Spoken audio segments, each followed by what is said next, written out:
Praise and Worship Festival 2025 sa Tubod People's Park, gisalmutan sa nagarayang relihiyon.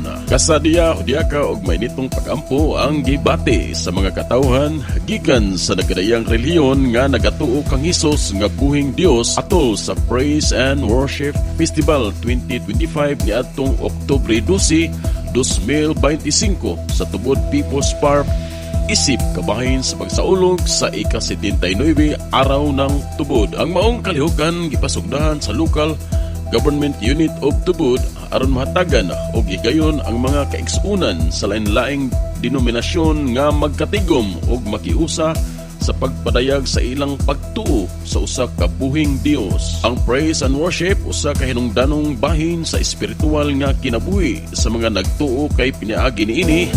Mapaambit nila ang ilang pagpasalamat, pagdayeg o pag-ila sa gahom o kaayos sa Dios. Pinaagi sa pag-awi, pag-ampo, pagpasidungog, mapalikon ang espiritual nga relasyon sa tao ngadto sa Ginoo. Naghatag usab ini og kalinaw sa kasing-kasing kalipay og espiritu og paghiusa tali sa mga naggasimba sa Dios. Ang praise and worship dili lamang usa ka ritual apan usa kini ka sincero nga pagpahayag sa gugma o pagtuo sa Ginoo.